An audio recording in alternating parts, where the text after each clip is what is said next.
அல்ஹம்துலில்லாஹ் நஹ்மதுஹு வ நஸ்தஈனுஹு வ நஸ்தக்ஃபிருஹு வ நு'மினு பிஹி வ நதவக்கலு அலைஹி வ நஊது பில்லாஹி மின் ஷுரூரி அன்ஃபுஸினா வ மின் ஸய்யிஆத்தி அமாலினா மை யஹ்திஹில்லாஹு ஃபலா முதில்ல லஹு வ மை யுத்லில் ஃபலா ஹாதிய லஹு வ அஷ்ஹது அல்லா இலாஹ இல்லல்லாஹு வஹ்தஹு லா ஷரீக லஹு வ அஷ்ஹது அன்ன முஹம்மதன் அப்துஹு வ ரசூலுஹு அம்மா பஅத். எல்லாம் வல்ல அல்லாஹ் ஜல்ல ஷானஹு தஆலாவை புகழ்ந்து அவனது திருத்தூதர் ஸல்லல்லாஹு அலைஹி வஸல்லம் அவர்கள் மீது ஸலவாத்தும் ஸலாமும் கூறிய பின்னால், கண்ணியத்துக்குரிய பெரியோர்களே, அன்பின் சகோதரர்களே, உங்கள் அனைவருக்கும் என் சலாம். அஸ்ஸலாமு அலைக்கும் வரஹ்மத்துல்லாஹி வபரகாத்துஹு. அல்லாஹ்வுடைய பேரருளால் இந்த மைதானத்திலே நாட்டின் பல பாகங்களிலிருந்தும் வந்து திரளாக நாம் ஒன்று கூடியிருக்கிறோம்.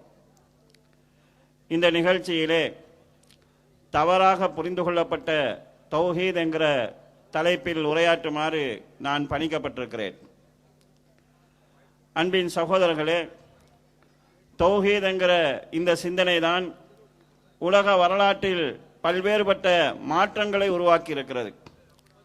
நூஹ் அலைஹிஸ்ஸலாம் தொடக்கம் முஹம்மது ஸல்லல்லாஹு அலைஹி வஸல்லம் அவர்கள் வரையுள்ள எல்லா இறை தூதர்களுடைய பிரச்சார போராட்டமும் இதை மையமாக கொண்டுதான் நடந்திருக்கிறது.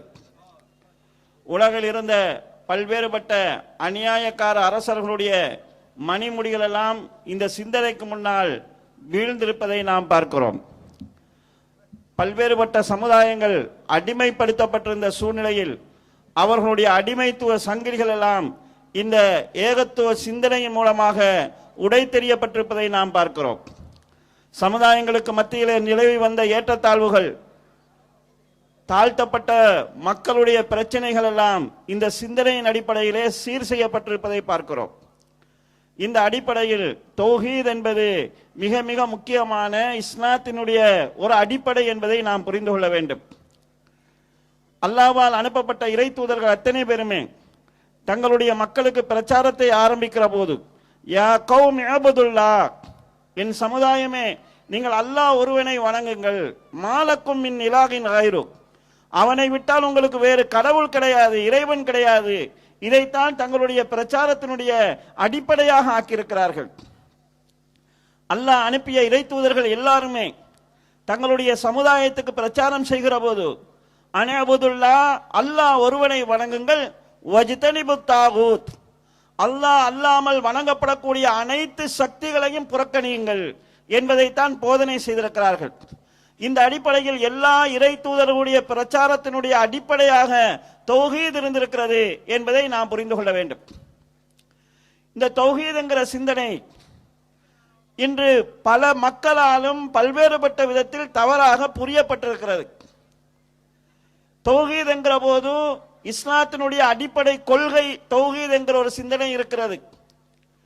இரண்டாவது, நமக்கு மத்தியிலே அமைப்புகள், ஜமாத்துக்கள் இருக்கிறது.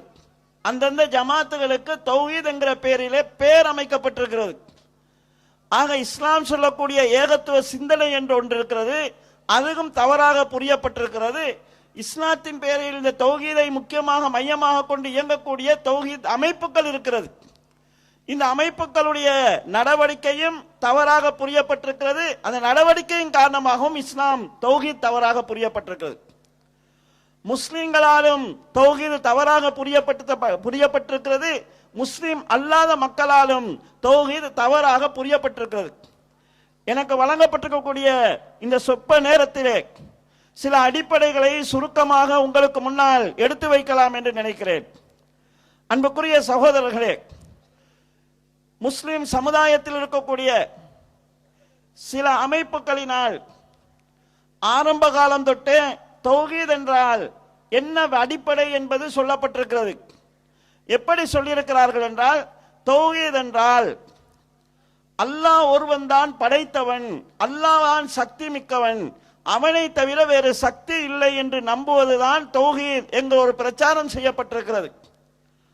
தௌஹீதுடைய ஒரு பகுதியாக இதை நாம் எடுத்துக்கொள்ளலாம். ஆனால் இதுவே முழுமையான தௌஹீத் கிடையாது. இந்த விளக்கம் கொடுக்கப்பட்ட காரணத்தினால் அல்லாஹ் தான் எம்மை படைத்தான் என்று நம்பிவிட்டால் நாம் தௌஹீதிலே இருக்கிறோம். அல்லாஹ் தான் எங்களை அதாவது எங்களுக்கு உணவளிக்கிறான் என்கிற நம்பிக்கையில் இருந்தால் நாம் தௌஹீதில் இருக்கிறோம் என்கிற நம்பிக்கையில் தௌஹீதுக்கு எதிரான தௌஹீதுக்கு முரணான சில செயல்பாடுகளை முஸ்லிம்கள் செய்ய ஆரம்பித்தார்கள். உதாரணத்துக்கு ஒரு செய்தியை நான் சொல்கிறேன். நபி ஸல்லல்லாஹு அலைஹி வஸல்லம் அவர்கள் அல்லாஹ்வை அழைக்கிற போது ரஹ்மான் ரஹீம் என்று அழைக்கிறார்கள். அல்லாஹ்வுக்கு பல்வேறுபட்ட திருநாமங்கள் பெயர்கள் இருக்கிறது. அதில் ரஹ்மான் ரஹீம் என்பதெல்லாம் அல்லாஹ்வுடைய பெயர்களில் உள்ளவைகள். மக்காவில் இருந்த காபிர்களுக்கு அல்லாஹ்வுக்கு ரஹ்மான் என்றோ ரஹீம் என்றோ பெயர் இருப்பது தெரியாது. அவர்கள் இதை பார்த்து ஆச்சரியப்பட்டார்கள். இவர் ஒரே ஒரு இறைவன் என்று சொல்கிறார், ரஹ்மான் என்ற ஒரு கடவுளை அழைக்கிறார், ரஹீம் என்ற ஒரு கடவுளை அழைக்கிறார், எப்படி இவர் இப்படி பிரார்த்திப்பார் என்று அவர்கள் நினைத்தார்கள். இந்த சந்தர்ப்பத்தில் அல்லாஹ் தஆலா நீங்கள் அதாவது நீங்கள் அல்லாஹ்வை ரஹ்மான் என்று அழையுங்கள் அல்லது ரஹீம் என்று அழையுங்கள், அல்லாஹ் என்று அழையுங்கள். ஐயம்மா ததுஓ, அல்லாஹ்வுடைய எந்த பெயரை சொல்லி நீங்கள் அழைத்தாலும் பலகுல் அஸ்மாவுல் ஹுஸ்னா, அல்லாஹ்வுக்கு அழகிய திருநாமங்கள் இருக்குது, அல்லாஹ்வுடைய பெயரை சொல்லி நீங்கள் அழைக்கலாம், ரஹ்மானுடைய பெயரை சொல்லி நீங்கள் அழைக்கலாம் என்கிற அடிப்படையிலே குர்ஆன் வசனம் அருளப்படுகிறது. இதை நாம் புரிந்து கொள்ள வேண்டியது என்னவென்றால், மக்காவில் இருந்த காவிர்களுக்கு அல்லாஹ்வுக்கு ரஹ்மான் ரஹீம் என்கிற பெயர் இருப்பது தெரியாது. ஆனால் ஒரு அடிப்படையை விளங்கியிருந்தார்கள். இறைவன் ஒருவன் என்று சொன்னால், அல்லாஹ் ஒருவன் என்று சொன்னால், அந்த அல்லாஹ்வை தவிர வேறு யாரையும் பிரார்த்தனைக்கு அழைக்க கூடாது என்கிற அடிப்படையை அவர்கள் விளங்கியிருந்தார்கள். கண்ணியத்துக்குரிய சகோதரர்களே, அவர்கள் தௌஹீதை சரியாக விளங்கிக் கொண்டு தௌஹீதை நிராகரித்தார்கள். எமது மக்கள் தௌஹீதை விளங்காமல் ஏற்றுக்கொண்டிருக்கிறார்கள். இந்த அடிப்படை மக்களுக்கு விளங்கவில்லை. நாம் அல்லாஹ் தான் ரப்பு என்று சொல்லிவிட்டு அப்துல் காதர் ஜீலானி இடத்திலே பிரார்த்தனை செய்வது கூடாது, இறந்து போன அடியார்களிடத்திலே பிரார்த்தனை செய்வது கூடாது, எங்களுடைய தேவைகளை இறந்து போன கபரில் அடங்கப்பட்டிருக்கிறவரிடத்திலே கேட்பது கூடாது, அறுத்து பலியிடுவது போன்ற இபாதத்துக்களை இவர்களுடைய பேரில் செய்வது கூடாது என்கிற அடிப்படையை அந்த மக்கள் புரிந்து கொள்ளவில்லை. இப்படி தௌஹீதுடைய அடிப்படை விளங்காமல் முஸ்லிம்களாலே தவறாக ஒரு பகுதி விளங்கப்படுத்தப்பட்டிருப்பதை நாம் பார்க்கலாம். இதன் காரணமாக ஏற்பட்ட பிரச்சனை என்னவென்று சொன்னால், வமா யுமினு அக்ஸருஹும் பில்லாஹி இல்லா வஹும் முஷ்ரிகூன். அல்லாஹ்வே குர்ஆனில் சொல்கிறான், அல்லாஹ்வை நிறைய பேர் நம்பி இருக்கிறாங்க, அவங்க அல்லாஹ்வுக்கு இணை வைத்துக் கொண்டே நம்பி இருக்கிறாங்க, அல்லாஹ்வுக்கு சிறுக்கு செய்து கொண்டே அல்லாஹ்வை ஈமான் கொண்டிருக்கிறார்கள் என்று அல்லாஹ் தஆலா சொல்கிறான். எனவே கண்ணியத்துக்குரிய சகோதரர்களே, தௌஹீதுடைய சிந்தனையை சரியாக புரிந்து கொண்ட நமக்கு ஒரு கடமை இருக்கிறது. எமது சகோதரர்கள் சத்தியம் விளங்காத காரணத்தினால், அவர்களுக்கு உண்மை தெளிவாக சொல்லப்படாத காரணத்தினால், உலமாக்கள் தெளிவுபடுத்தாத காரணத்தினால், தௌஹீதை விளங்காமல் அல்லாஹ்வுக்கு செய்ய வேண்டிய இபாதத்துக்களை அல்லாஹ்வுக்காக செய்து கொண்டிருக்கிறார்கள். அல்லாஹ்வுக்கு கொடுக்க வேண்டிய உரிமைகளை அல்லாஹ்வுக்கு கொடுத்து கொண்டிருக்கிறார்கள். இதனால் அவர்களை அறியாமலேயே இணை வைத்தலில் ஈடுபட்டுக் கொண்டிருக்கிறார்கள். இது அவர்கள் வேண்டுமென்றோ முரண்டுக்காகவோ செய்வது கிடையாது, அறியாமையின் காரணமாக செய்கிறார்கள். அந்த மக்களுக்கு உண்மையினுடைய செய்தியை எடுத்துச் சொல்லக்கூடிய பொறுப்பு, அல்லாஹ் ஒருவனை ஈமான் கொண்டவர்கள் அவன் அல்லாஹ்விடத்திலே பிரார்த்தனைக்கு செய்யக்கூடாது என்பதை சொல்ல வேண்டிய பொறுப்பு நம் மீது இருக்கிறது. அதற்கான பிரச்சாரங்களை நாம் முன்னெடுக்க வேண்டியிருக்கிறது. இப்படி கண்ணியத்துக்குரிய சகோதரர்களே, முஸ்லிம்களில் சிலர் தௌஹீதினுடைய அடிப்படையை சரியாமல் புரியாமல் செயல்பட்டு கொண்டு வருகிற நிலையை நாங்கள் பார்க்கிறோம். மற்றும் சிலர் தௌஹீத் என்றால் அல்லாஹ் வணக்கத்துக்குரியவன் ஒருவன் என்று சொல்வது தௌஹீத். இந்த கிழக்கு மாகாணத்திலே சிலர் படைத்தவனும் படைப்புகளும் ஒன்று, எல்லாம் அல்லாஹ் என்று சொல்வதுதான் தௌஹீத் என்று இஸ்லாத்தின் பேரில், தௌஹீதினுடைய பேரில் குஃப்ருடைய கொள்கையை மக்களிடத்திலே போதித்திருக்கிறார்கள். அறியாத மக்கள் பலர் அதிலும் வீழ்ந்திருக்கிறார்கள். எல்லாம் அல்லாஹ் என்று சொல்வதுதான் தௌஹீத் என்கிற தப்பான ஒரு சித்தாந்தம் மக்கள் மத்தியிலே பரப்பப்பட்டிருப்பதை நாம் பார்க்கிறோம். இது போன்ற தவறுகளிலிருந்து மக்களை பாதுகாக்க வேண்டிய ஒரு தேவை இருக்கிறது. இதே போல கண்ணியத்துக்குரிய சகோதரர்களே, உலக அளவிலே தௌஹீது சிந்தனை தவறாக புரியப்பட்டிருக்கிறது. அது என்னவென்றால், இன்று உலகத்தில் இயங்கக்கூடிய சில தீவிரவாத செயல்பாடுகளில் ஈடுபடக்கூடிய அமைப்புகள், தங்களை குர்ஆன் சுன்னாவை பின்பற்றக்கூடிய அமைப்புகளாகவும் அல்லாஹ்வுடைய ஆட்சியை நிலைநாட்டுவதற்காக போராடக்கூடிய அமைப்புகளாகவும் காட்டிக் கொண்டிருக்கின்றன. அவைகள் தங்களை தௌஹீத் அமைப்புகள் என்று சொல்லிக் கொண்டும் இருக்கின்றன. இந்த அமைப்புகள் தீவிரவாத செயல்பாடுகளில் ஈடுபடுகிற காரணத்தினால் தௌஹீத் என்றால் தீவிரவாதம், தௌஹீத் என்றால் பயங்கரவாதம் என்கிற சிந்தனை உருவாக்கப்பட்டிருக்கிறது. நமது நாட்டிலே பேரின மக்கள் மத்தியிலே இனவாத சிந்தனைகளை உருவாக்குவதற்கு முயற்சி செய்த குழுவினர் இதைத்தான் கையில் எடுத்தார்கள். அதாவது பாரம்பரிய முஸ்லிம்களால் பிரச்சனை இல்லை, தௌஹீது என்கிற இந்த ஜமாத் அமைப்புகளினால் தான் பிரச்சனை, இவங்க தான் தீவிரவாதிகள் என்கிற மாதிரி ஒரு சிந்தனையை கொண்டு போய் பாரம்பரிய முஸ்லிம்களுடைய ஆதரவை பெற்றார்கள். அதற்கு அந்த மக்கள் நினைச்சாங்கன்னா நமக்கு பிரச்சனை இல்லை, தௌஹீது ஜமாத்துக்கு தான் பிரச்சனை நினைச்சாங்க. ஆனா இந்த இனவாத பிரச்சனை எப்படி போச்சுன்னு சொன்னா, முஸ்லிம்களுடைய கடையில சாமான் வாங்காதீங்க, இப்ப சாமான் வாங்க வார காவிருக்கு இது எதுல தௌஹீது மக்கள் விற்கிற வியாபாரி, எது பாரம்பரிய முஸ்லிம் வியாபாரிங்கிறது தெரியாது. அவர்களால் ஒரு இனவாத, அதாவது வன்முறை தர்காட்டவுனிலே முன்னெடுக்கப்பட்டது. அந்த வன்முறையில கடைக்கு அடிக்கிற போது எந்த கடை பாரம்பரிய முஸ்லிமுடைய கடை, எந்த கடை தௌஹீத் முஸ்லிமுடைய கடை என்கிறது அவங்களுக்கு தெரியாது. எல்லாருமாக சேர்ந்துதான் அதில் பாதிக்கப்பட்டார்கள். ஆக இது மக்களுக்கு இடையில பிரச்சனை உண்டாக்குறதுக்காக எடுத்த ஒரு கோஷமாகத்தான் இருக்கிறது. சர்வதேச மட்டத்திலே உசாமா பின் லேடன் அல்லது சர்காவி போன்றவர்கள் எல்லாம் தங்களை சலபிகள் என்று சொல்லிக் கொண்ட காரணத்தினால் உலக அளவிலே இவங்க இந்த பிரச்சனையை கொண்டு போவாங்க, இவங்களுடைய பானையில் தான் இருப்பார்கள் என்கிற சிந்தனை இஸ்லாத்துக்கு வெளியில் இருக்கிற மக்களுக்கு உண்டாகலாம். அன்புக்குரிய சகோதரர்களே, உண்மையிலே இந்த தீவிரவாத அமைப்புகள் எல்லாம் குர்ஆன் சுன்னாவுடைய பேரிலே ஹவாரிஜியுடைய சிந்தனையை, வழிகேடர்களுடைய சிந்தனையை தான் தௌஹீத் என்கிற பேரிலே மக்களுக்கு சொல்லிக் கொண்டிருக்கிறார்கள். உண்மையான தௌஹீதுக்கும் இது போன்ற தீவிரவாத நடவடிக்கைகளுக்கும் எந்த சம்பந்தமும் கிடையாது. தௌஹீதை மையமாக வைத்து இயங்கக்கூடிய நாடுகள் இருக்கிறது. அந்த நாடுகள் எல்லாம் இந்த தீவிரவாத செயல்பாடுகளை வன்மையாக கண்டித்துக் கொண்டிருக்கிறது. இந்த தீவிரவாத செயல்பாடுகளை அடக்குவதற்காக கோடான கோடி ரூபாய் பணத்தை செலவழித்துக் கொண்டிருக்கிறது. சட்ட ரீதியான தௌஹீதை பேசக்கூடிய அமைப்புகள் தீவிரவாதிகளுடைய எதிரிகளாகத்தான் இருக்கிறார்களே தவிர தீவிரவாதத்தின் ஆதரவாளர்களாக கிடையாது. எனவே தௌஹீத் என்றால் தீவிரவாத சிந்தனை போக்கு, ஆயுத கலாச்சாரத்தோடு சம்பந்தப்பட்ட சிந்தனை போக்கு என்கிறது தவறான ஒரு சிந்தனை, தௌஹீத் பற்றிய தப்பான ஒரு எண்ணம். சரியான தௌஹீத் என்பது குர்ஆன் சுன்னாவினுடைய அடிப்படையில் மக்களுக்கு சத்தியத்தை சொல்வதும், குர்ஆன் சுன்னாவினுடைய அடிப்படையில் மக்களுக்கிடையிலே சுமூகமான சூழ்நிலை உருவாக்குவதையும், குர்ஆன் சுன்னாவினுடைய அடிப்படையிலே பிற இன மக்களோடு சுமூகமான உறவை வளர்ப்பதையும் அடிப்படையாக கொண்டது. எனவே தௌஹீத் என்றால் தீவிரவாதம் என்கிற தவறான ஒரு பார்வை இருக்கிறது. அந்த பார்வைக்கும் தௌஹீதுக்கும் சம்பந்தம் கிடையாது என்கிற ஒரு அடிப்படையையும் நாம் புரிந்து கொள்ள வேண்டும்.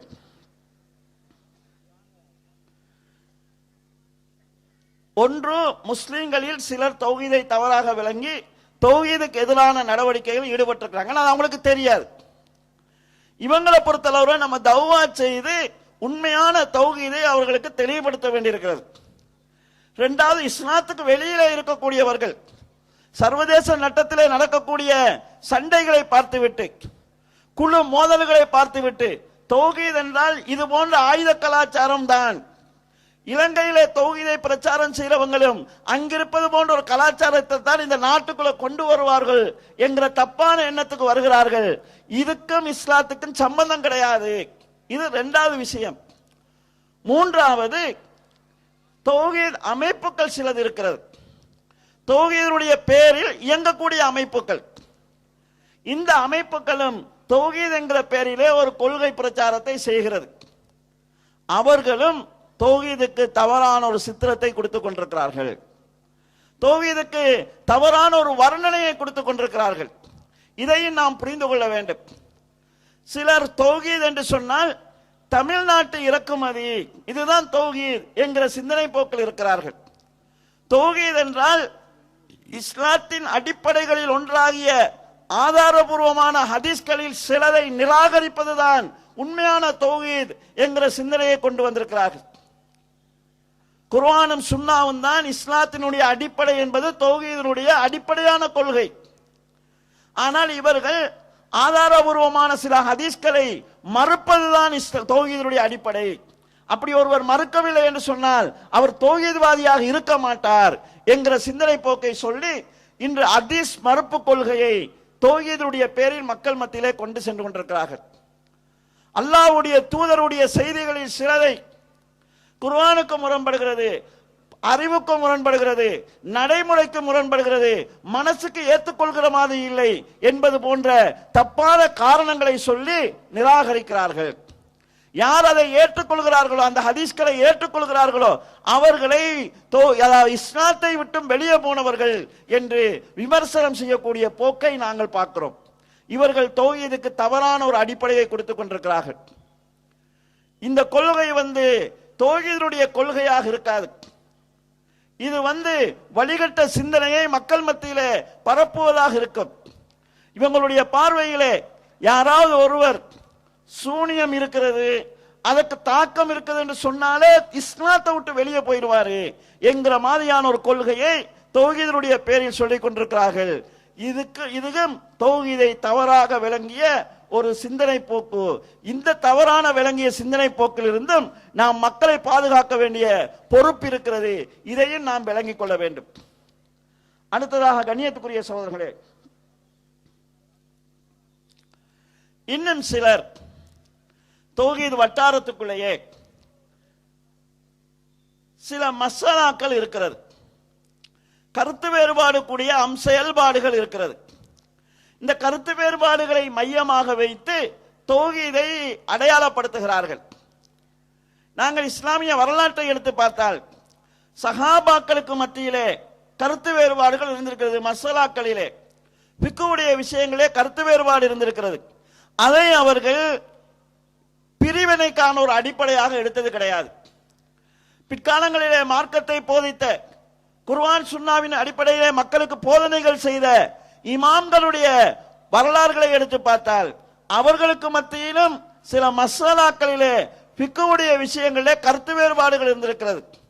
இந்த கருத்து வேறுபாடுகளை தௌஹீதா சிறுக்கா என்கிறதுக்காக அடிப்படையாகவோ நேர்வழியா வழிகேடா என்பதற்கான அடிப்படையாகவோ அவர்கள் முன்வைத்தது கிடையாது. ஆனால் தௌஹீதினுடைய பேரிலே செயல்படக்கூடிய சில அமைப்புகள் ஏதாவது சின்ன சின்ன விஷயங்களிலே கருத்து வேறுபாடுகள் வருகிற போது அந்த கருத்து வேறுபாடுகளை மையமாக வைத்து இவங்க தௌஹீதுல இல்ல, இவங்க தௌஹீதை விட்டு அவுட் ஆயிட்டாங்க என்கிற மாதிரியான சிந்தனை போக்குக்கு வருகிறார்கள். அதிலும் குறிப்பாக குர்ஆன் ஹதீஸ் அடிப்படையில் பார்க்கிற போது இது சரியாக இருக்குமா அல்லது இது சரியாக இருக்குமா என்று உறுதியாக முடிவு செய்ய முடியாத அளவுக்கு இஜ்திஹாதுடைய விஷயம், ஆய்வுக்குரிய விஷயமாக இருக்கக்கூடிய சில செய்திகளையே இப்படி அடிப்படையாக எடுத்துக்கொள்கிறார்கள். உதாரணமாக இந்த பிறையினுடைய விஷயத்தை எடுத்துக்கொள்ளலாம். நமது நாட்டிலே சில சகோதரர்கள் சர்வதேச பிறையின் அடிப்படையிலே செயல்பட்டு வருகிறார்கள். மற்றும் சில சகோதரர்கள் அதாவது உள்நாட்டு பிறையின் அடிப்படையிலே செயல்பட்டு வருகிறார்கள்.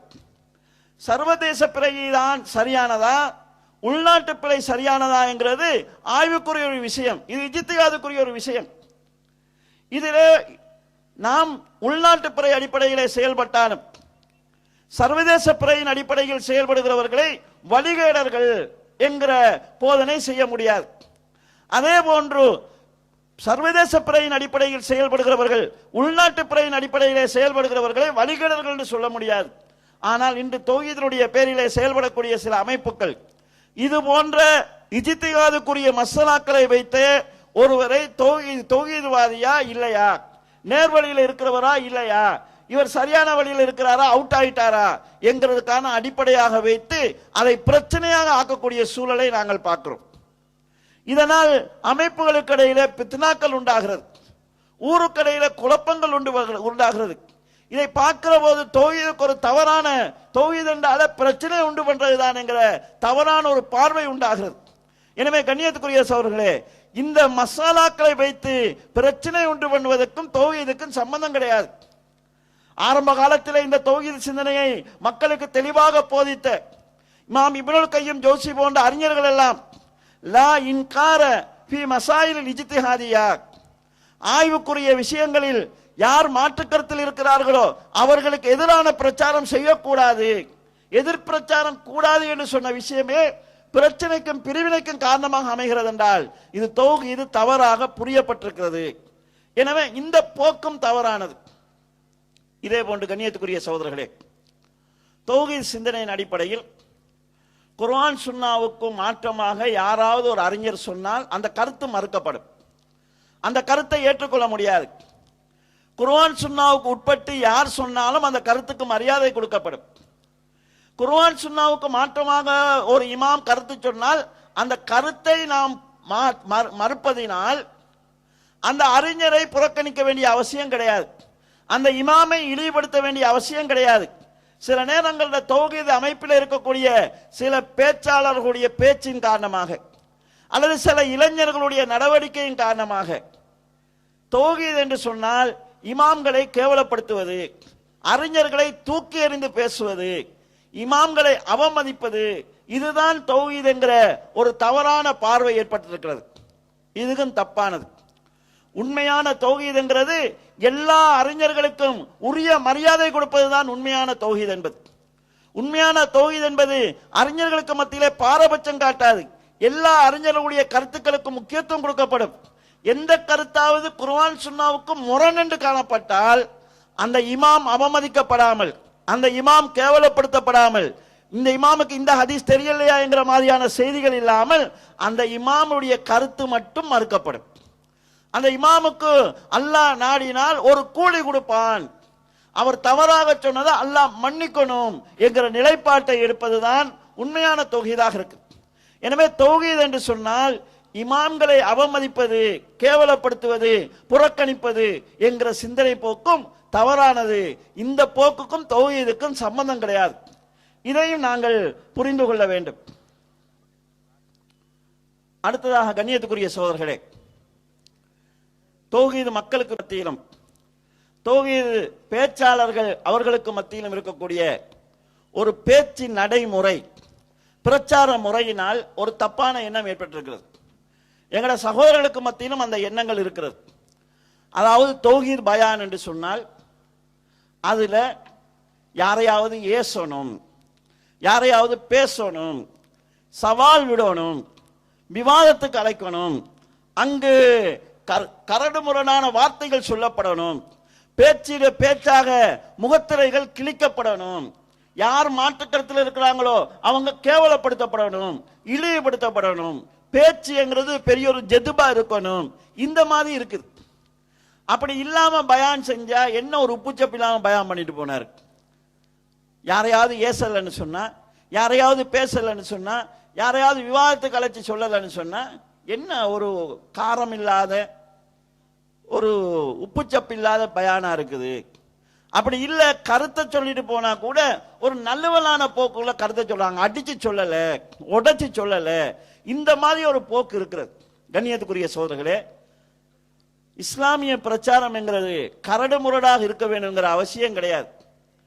அல்லாஹ் தஆலா மூசா அலைஹிஸ்ஸலாம் அவர்களையும் ஹாரூன் அலைஹிஸ்ஸலாம் அவர்களையும் ஃபிரௌனிடத்திலே பிரச்சாரத்துக்கு அனுப்புகிற போது வகூலா லஹு கௌலல் லையினா, நீங்கள் ஃபிரௌனிடத்தில் போய் மென்மையான வார்த்தைகளை கொண்டு பேசுங்கள் என்று அல்லாஹ் தஆலா சொல்கிறான்.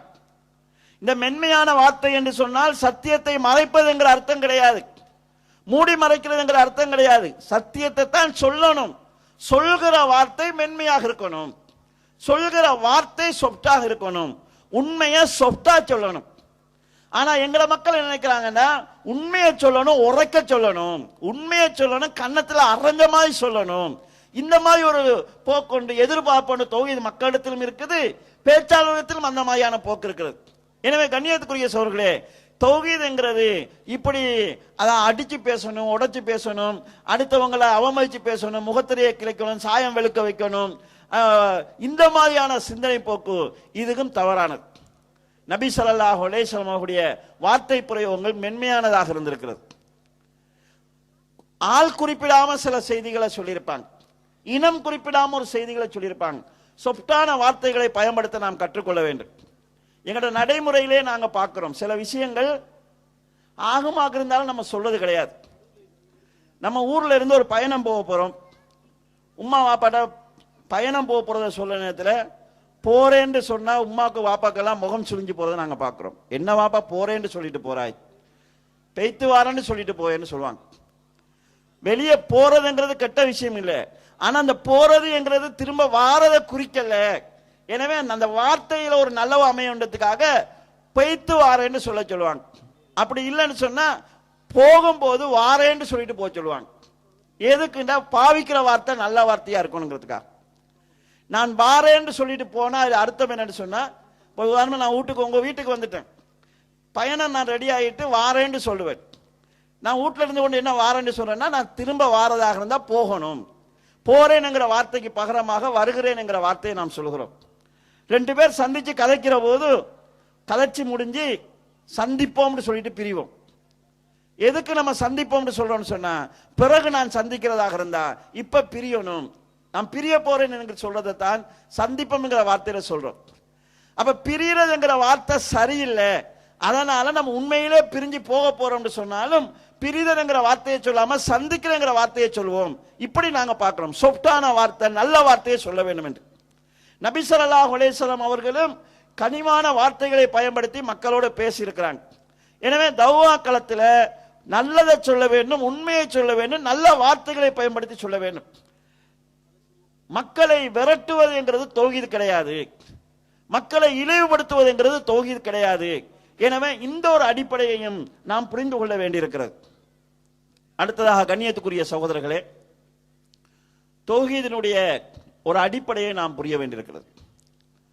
தௌஹீத் என்று சொன்னால் அதனுடைய அந்த தௌஹீதுக்குரிய அடிப்படையாக அமைவது அல் குர்ஆனும் ஆதாரபூர்வமான ஹதீஸ்களும். இன்று இருக்கக்கூடிய பல்வேறுபட்ட வழிகட்ட அமைப்புகள் இருக்கிறது.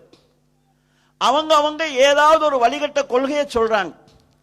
அந்த கொள்கையை சொல்கிற போது அவர்களும் ஏதாவது ஒரு குர்ஆன் வசனத்தை சொல்லி ஏதாவது ஒரு ஹதீஸை சொல்லித்தான் தங்களுடைய வழிகட்ட கொள்கையை சொல்றாங்க. அந்த வசனங்களை வெளியில் நின்று பார்க்கிற போது அந்த வசனங்களுடைய பின்னணி பார்க்காமல், அந்த வசனம் இறங்கியதற்கான காரணத்தை பார்க்காமல், அதோடு ஒட்டிய ஏனைய வசனங்களை வச்சு பார்க்காமல் சும்மா பார்க்கிற போது அவங்க சொல்றதுக்கும் அதுல ஆதாரம் இருக்கிற மாதிரி படும். அப்ப எல்லாருமே குர்ஆனைத்தானே சொல்றாங்க, எல்லாருமே ஹதீஸைத்தானே சொல்றாங்கங்கிற ஒரு குழப்பம் வரும். குர்ஆனையும் ஹதீஸையும் பின்னால வருகிறவர்கள் தங்களுடைய தவறான வழிகட்ட கொள்கைக்கு பயன்படுத்துவார்கள் என்பதை அல்லாஹ் தஆலா குர்ஆன்ல சொல்கிறார். முத்தசாபிஹாத் பல அர்த்தங்களுக்கு இடம்பாடான குர்ஆன் வசனங்கள் இருக்கிறது. யாருடைய உள்ளத்துல நோய் இருக்கிறதோ, யாருடைய உள்ளத்துல குழப்பம் இருக்கிறதோ, அவர்கள் மக்கள் மத்தியில பித்னாவை உண்டாக்க கருதி அதுல தவறான விளக்கத்தை தேடுவாங்க என்று அல்லாஹ் குர்ஆன்ல சொல்கிறார்.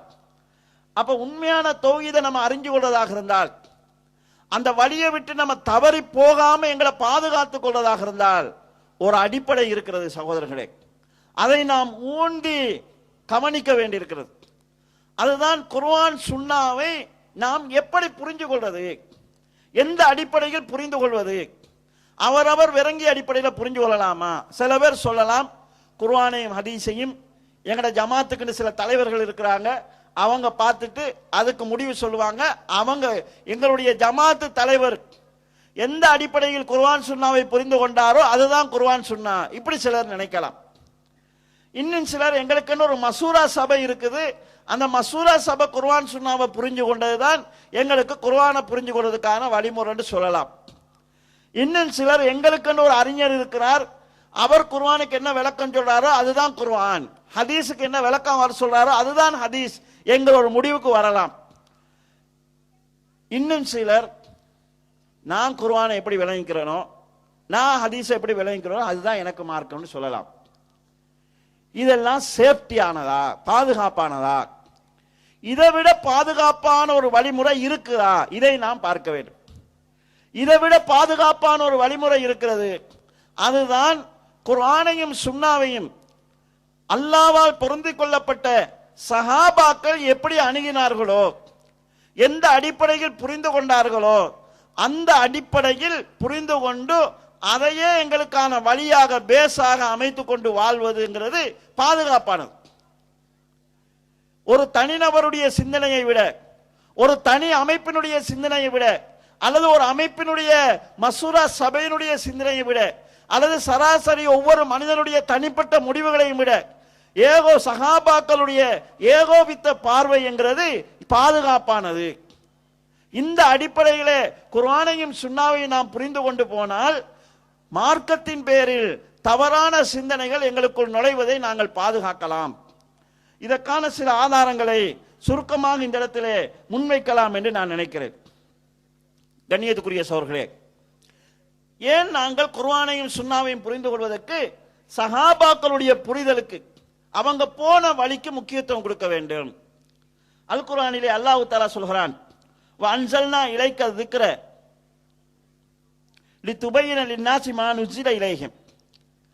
நபியே, இந்த வேதத்தை மக்களுக்கு நீங்கள் தெளிவுபடுத்த வேண்டும் என்பதற்காக உங்கள் மீது அருளி இருக்கிறோம் என்று அல்லாஹ் தஆலா சொல்கிறார்.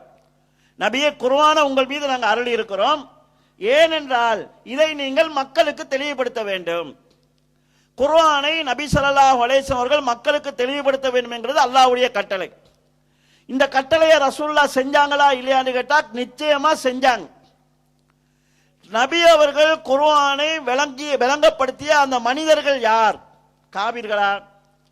நபி ஸல்லல்லாஹு அலைஹி வஸல்லம் அவர்கள் குர்ஆனை விளங்கப்படுத்தினாங்க சஹாபாக்களுக்கு.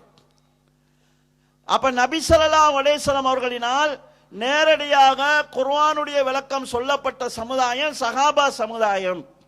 எனவே இன்றைக்குள்ள ஒரு அறிஞரை விட, இன்றைக்குள்ள ஒரு ஜமாத்தை விட நபி ஸல்லல்லாஹு அலைஹி வஸல்லம் அவர்களினால் குர்ஆன் கற்பிக்கப்பட்ட அந்த சஹாபா சமுதாயம் தான் குர்ஆனுடைய சரியான போக்கை முறையாக அறிந்தவர்கள். இந்த அடிப்படையில் குர்ஆனையும் சுன்னாவையும் சஹாபாக்கள் எப்படி அணுகினார்களோ அந்த அடிப்படையிலே அணுகி செல்வதுங்கிறது எங்களுக்கு பாதுகாப்பானதாகவும் சரியான வழியாகவும் இருக்கும் என்கிற ஒரு அடிப்படையை நாம் புரிந்து கொள்ளலாம். அடுத்ததாக கண்ணியத்துக்குரிய சகோதரர்களே, அல் குர்ஆனிலே சூரா நிசாவிலே அல்லாஹ் தஆலா சொல்கிறான், வமை யுஷாக்கிர் ரசூல் பஅதமா தபயன லஹுல் ஹுதா. சத்தியம் இதுதான் என்று தெளிவானதற்கு பிறகும் யார் அல்லாஹ்வுடைய தூதருக்கு முரண்பட்டு வயத்தபி கைர சபீலில் முஃமினீன், மூமின்கள் செல்லாத வழியிலே செல்கிறானோ பன்னுவல்லிகி மாத்தவல்லா, அவன் போகிற வழியிலே அவனை போக விட்டு வனுஸ்லிகி ஜஹன்னம், அவனை நரகத்திலே நாங்கள் சேர்ப்போம் என்று அல்லாஹ் தஆலா சொல்கிறார். இந்த வசனத்திலே அல்லாஹ் தஆலா யார் அல்லாஹ்வுடைய தூதருக்கு முரண்படுகிறாரோ அவரை நரகத்தில் சேர்ப்போம் என்று அல்லாஹ் சொல்லியிருக்கலாம். ஆனா அல்லாஹ் தஆலா எப்படி சொல்கிறான் என்றால், சத்தியம் இதுதான் என்று தெளிவானதற்கு பிறகு யார் அல்லாஹ்வுடைய தூதருக்கு முரண்பட்டு மூமின்களுடைய பாதையிலே செல்லாமல் வேறு பாதையிலே செல்கிறானோ அவனை நரகத்தில் சேர்ப்போம் என்று அல்லாஹ் தஆலா சொல்கிறான். இங்கு மூமின்களுடைய பாதை என்று அல்லாஹ் யாரை சொல்கிறான்? ரசூலுல்லாஹ் இருக்கும்போது மூமின்களாக இருந்தது நானும் இல்லை, நீங்களும் இல்லை, அல்லது இன்றைக்கு இருக்கக்கூடிய ஜமாத்துக்களும் இல்லை, அமைப்புகளும் கிடையாது. அன்றைக்கு மூமின்களாக இருந்தவங்க சஹாபாக்கள் தான். அப்ப சத்தியம் இதுதான் என்று தெளிவானதற்கு பிறகு அல்லாஹ்வுடைய தூதருக்கு முரண்பட்டு சஹாபாக்களாகிய இந்த மூமின்கள் போகிற வழியில் யார் போகவில்லையோ அவர்களை நரகத்தில் கொண்டு வந்து சேர்ப்பேன் என்று அல்லாஹ் தஆலா சொல்கிறான்.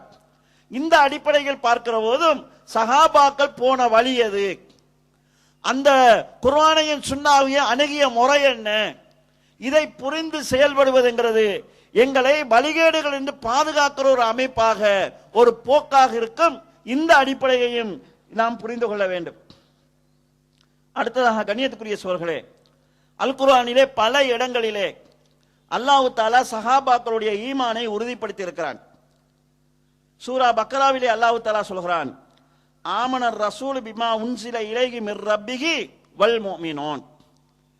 இந்த தூதர் தன் இறைவனிடமிருந்து தனக்கு அருளப்பட்டதை நம்பினார், ஈமான் கொண்டார். அதே போல மூமின்களும் ஈமான் கொண்டார்கள். இந்த தூதரும் மூமின்களும் அல்லாஹ்வையும் மலக்குமார்களையும் அவனுடைய வேதங்களையும் மர்மை நாளையும் ஈமான் கொண்டார்கள் என்று அல்லாஹ் குர்ஆனில் சொல்கிறான். சஹாபாக்கள் அல்லாஹ்வை எப்படி ஈமான் கொண்டார்களோ அந்த முறையை அல்லாஹ் ஏற்றுக்கொண்டு அவங்க ஈமான் கொண்டாங்க, அல்லாஹ்வை ஈமான் கொண்டாங்க என்று சொல்கிறான். மலக்குகளை ஈமான் கொண்டார்கள் என்று சொல்கிறான். இந்த வசனத்தை நாம் சரியாக பார்த்தால் சஹாபாக்கள் எப்படி அல்லாஹ்வை ஈமான் கொண்டார்களோ, எப்படி மர்மையை நம்பினார்களோ, எப்படி மலக்குகளை நம்பினார்களோ அந்த நம்பிக்கை முறைதான் சரியானது என்று அல்லாஹ் கொடுக்கக்கூடிய ஒரு உத்தரவாதமாக இருக்கிறது. இந்த அடிப்படையில் குறிப்பாக இஸ்லாத்தினுடைய அக்கீதாவை புரிந்து கொள்வதில் சஹாபாக்களுடைய போக்கு என்கிறது அடிப்படையானது. மசாலா விஷயங்களில் அவர்களுக்கு இடையிலே முரண்பாடுகள் இருந்திருக்கிறது. அந்த முரண்பாடுகளின் போது அவர்கள் எப்படி நடந்து கொண்டார்கள் என்கிற வழிமுறையை அவங்களிடமிருந்து நாங்கள் கற்றுக்கொள்ள வேண்டும். அக்கீதாவுடைய விஷயங்களில் அவங்களுக்கு இடையில முரண்பாடு வந்தது கிடையாது. சஹாபாக்களிடத்தில் இல்லாத ஒரு அக்கீதாவை யாராவது கொண்டு வந்தார், ஒரு கொள்கையை கொண்டு வந்தால் அது பிதத்தான ஒரு கொள்கையாக இருக்கும். இந்த அடிப்படையிலும் சஹாபாக்களுடைய புரிதலுக்கு நாம் முக்கியத்துவம் கொடுக்க வேண்டியிருக்கிறது.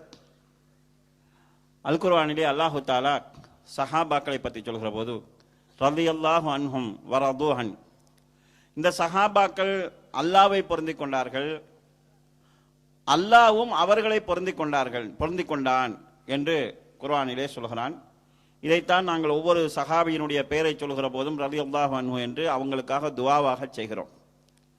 அன்புக்குரிய சகோதரர்களே, இன்று இருக்கக்கூடிய எந்த ஜமாத்துக்கோ, எந்த ஒரு அறிஞருக்கோ, எந்த ஒரு இமாமுக்கோ அல்லாஹ்வால் பொருந்திக் கொள்ளப்பட்டவர் என்கிற அங்கீகாரம் கிடையாது.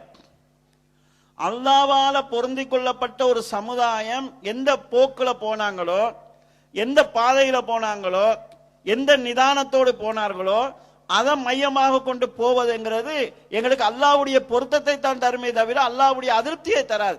ஏன்னா அவங்க போன வழியை அல்லாஹ் அங்கீகரித்திருக்கிறாங்க.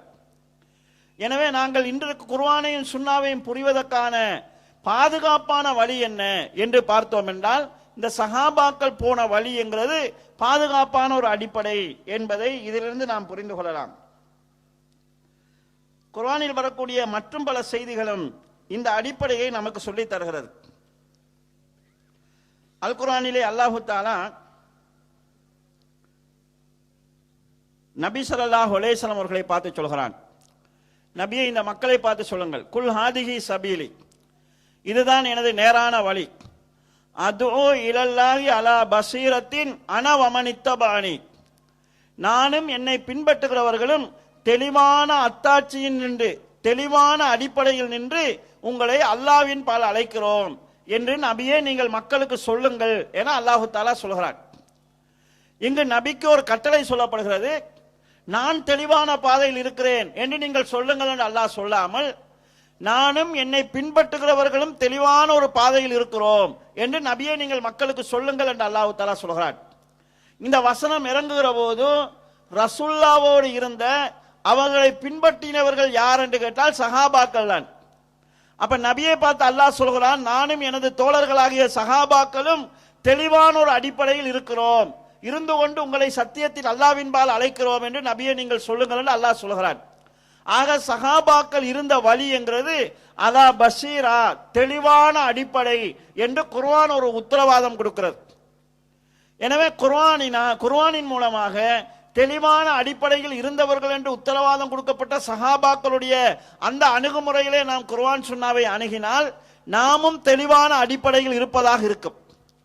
அதுக்கு முரணாக குர்ஆன்ல இருந்து எனக்கு இப்படித்தான் படுகிறது, குர்ஆன்ல இருந்து எனக்கு இந்த ஒரு விளக்கம் வருகிறது என்று ரசூலுல்லாவுடைய காலத்தில் இல்லாத புதிய புதிய கொள்கைகள் எல்லாம் குர்ஆன்ல பேர் ஒரு ஆள் சொன்னார் என்றால் அது தெளிவான அடிப்படையாக இருக்காது. இந்த ஆதாரத்தை வைத்து பார்க்கிற போதும் குர்ஆனையும் சுன்னாவையும் சஹாபாக்கள் புரிந்த அந்த அடிப்படையிலே புரிகிற போது பிரச்சனை இல்லாமல் நாங்கள் சத்திய வழியிலே போவதற்கான வழி கிடைக்கிறது என்கிற ஒரு அம்சத்தை நாம் புரிந்து கொள்ளலாம். அடுத்ததாக குர்ஆனிலே அல்லாஹு தஆலா சஹாபாக்களுக்கு பல இடங்களிலே சுவனத்தை கொண்டு நன்மாராயம் சொல்கிறான்.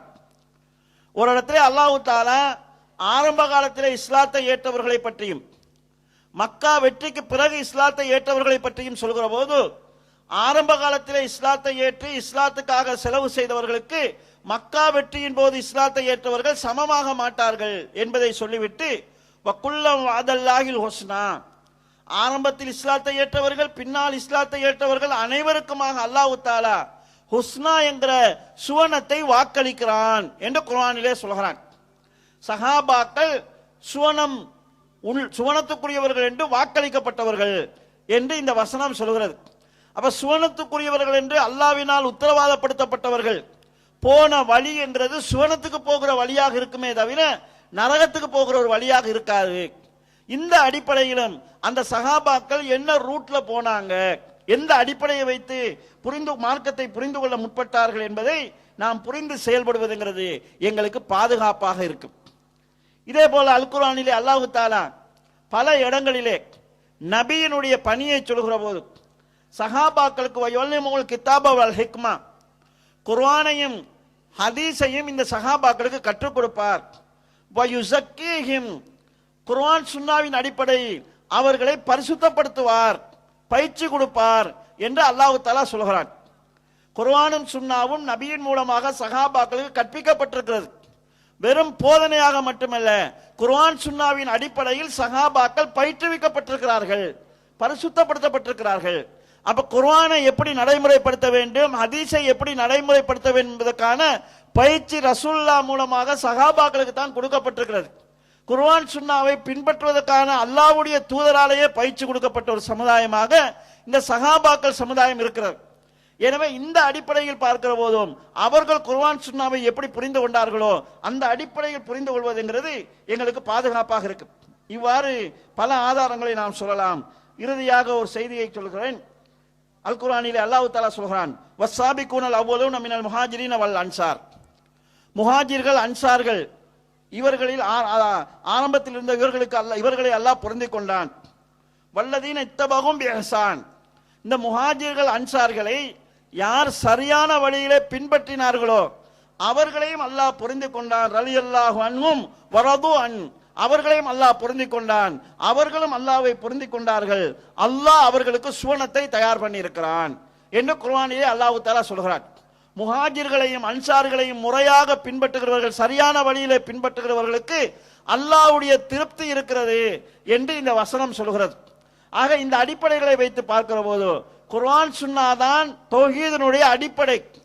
குர்ஆன் சுன்னாவை அவரவர் புத்திக்கு ஏற்ப புரிந்து கொண்டு போகாமல் குர்ஆன் சுன்னாவை சஹாபாக்கள் எப்படி புரிந்து கொண்டார்கள், அவங்க எப்படி அமல்படுத்தினாங்க, எந்த அடிப்படையில் அவர்கள் குர்ஆன் சுன்னாவை அணுகினார்கள், அக்கீதாவுடைய விஷயத்தில் அவங்க என்ன நிலைப்பாட்டில் இருந்தாங்க, இபாதத்துடைய விஷயத்தில் அவர்கள் என்ன நிலைப்பாட்டில் இருந்தார்கள், கருத்து வேறுபாடுடைய விஷயங்களில் அவர்கள் என்ன நிலைப்பாட்டை எடுத்தார்கள், இந்த அடிப்படைகளை புரிந்து கொண்டு செயல்படுவது என்கிறது இதுதான் உண்மையான தௌஹீத் என்பதை நாம் புரிந்து கொள்ள வேண்டும். இறுதியாக ஒரு சம்பவத்தை, ஒரு அடிப்படையை சொல்லி இந்த உரையை நான் நிறைவு செய்கிறேன். கண்ணியத்துக்குரிய சகோதரர்களே, இஸ்லாமிய வரலாற்றில் பல பித்னாக்கள் வந்திருக்கிறது. அதுல முத்தசிலாக்களுடைய பித்னா ஒரு பித்னா.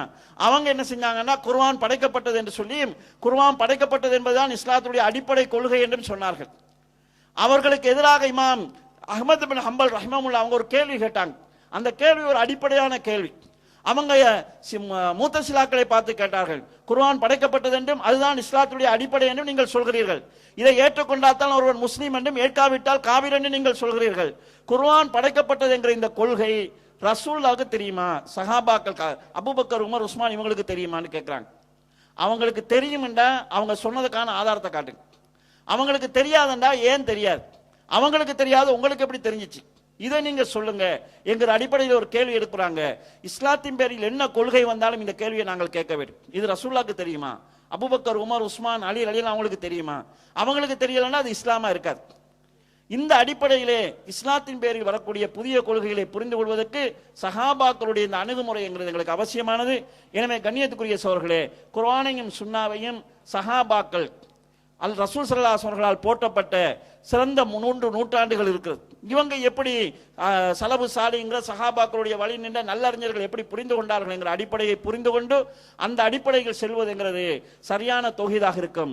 இன்ஷா அல்லாஹ் இந்த ராபிதத் அஹ்லு சுன்னா என்கிற இந்த அமைப்பு குர்ஆனையும் சுன்னாவையும் சஹாபாக்கள் சலபு சாலிங்கள் என்ன அடிப்படையிலே என்ன மன்ஹஜிலே புரிந்து கொண்டார்களோ அந்த அடிப்படையிலே புரிந்து கொண்டு அந்த அடிப்படையிலே மக்களை வழிநடத்துவதற்கான ஒரு முயற்சியை தான் முன்னெடுக்கிறது.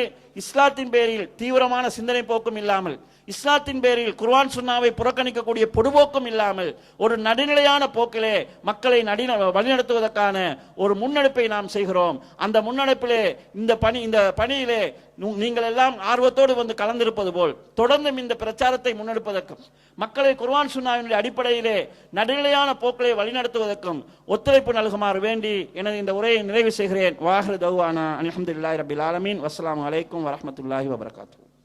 رأيت الذنوب تميت القلوب ويتبعها الذل إدمان، وترك الذنوب حياة القلوب وخير لنفسك عصيانها. رأيت الذنوب